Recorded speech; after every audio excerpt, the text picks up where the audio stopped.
ஆண்டவருடைய நாம மகிமைப்படுவதாக. அன்பானவர்களே, இன்றைய வார்த்தைக்கு உங்களை அன்புடன் வரவேற்கிறேன். இன்றைய தியானத்துக்காக கலாத்தியருக்கு எழுதின நிருபம் 2வது அதிகாரம் 21வது வசனத்தின் முதற் பகுதியை வாசிக்க கேட்போம். நான் தேவனுடைய கிருபையை விருதாவாக்குகிறதில்லை. விருதாவாக்குதல் என்றால் வீணாக்குதல் என்பது பொருள். பவுல் சொல்லுகிறார், நான் தேவனிடத்திலிருந்து பெற்றுக்கொண்ட அவருடைய கிருபையை வீணாக்குகிறதில்லை என்று. தேவன் தம்முடைய கிருபையை எல்லா மனிதர்களுக்கும் கொடுக்கின்றார். அவர்கள் அதை எப்படி பயன்படுத்துகின்றார்கள் என்பதை பொறுத்து அவர்களுடைய காரியங்கள் அமைந்திருக்கின்றது. வேதாகமத்தில் தேவ கிருபையை பெற்றுக்கொண்டு அதை சரியாக பயன்படுத்தினவர்கள் மிக மேன்மையான ஆசீர்வாதங்களை தங்கள் எதிர்காலங்களில் பெற்றுக்கொண்டிருக்கின்றார்கள். நோவாவுக்கு கர்த்தருடைய கண்களில் கிருபை கிடைத்தது. பூமியெங்கும் ஏற்பட்ட பேரழிவிலிருந்து அவரும் அவருடைய குடும்பமும் பத்திரமாய் பாதுகாக்கப்பட்டார்கள். தாவீதுக்கு தேவன் பெரிய கிருபை செய்து அவருடைய ஸ்தானத்தில் சாலமோனை ராஜாவாக்கினார். இயேசு கிறிஸ்துவனுடைய அப்போஸ்தலர்கள் எல்லார் மேலும் தேவன் பூரண கிருபையை கட்டளையிட்டிருந்தார்.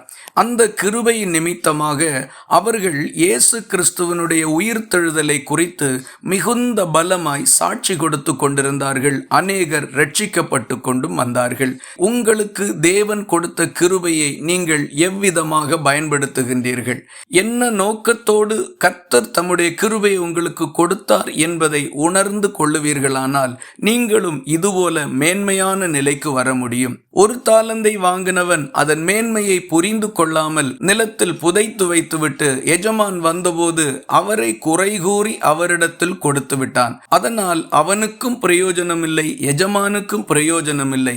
அந்த மனுஷன் தாலந்தை பயன்படுத்தாத குற்றத்துக்காக தண்டிக்கப்பட்டான். கர்த்தர் கொடுத்த கிருபையை நீங்கள் நஷ்டப்படுத்தி விடுவீர்களானால் தண்டிக்கப்படுவீர்கள். பயன்படுத்துவீர்களானால் மிகப்பெரிய ஆசீர்வாதத்தையும் ஆதாயத்தையும் பெற்றுக்கொள்ளுவீர்கள். சிந்திப்போம், செயல்படுவோம், வாழ்ந்திருப்போம். இந்த வார்த்தைகள் இந்த நாள் முழுவதும் உங்களுக்கு ஒரு ஆசீர்வாதமாய் இருப்பதாக. ஜெபிக்கலாமா? எங்களை நேசிக்கிற அன்பு நிறைந்த நல்ல ஆண்டவரே, நாங்கள் உம்மை நன்றியோடு துதிக்கிறோம். எல்லா மனுஷர் மேலும் நீர் பகிர்ந்தளிக்கின்ற உம்முடைய கிருபையை எங்கள் மேலும் நீர் கொடுத்திருக்கிறதற்காக உமக்கு ஸ்தோத்திரம்.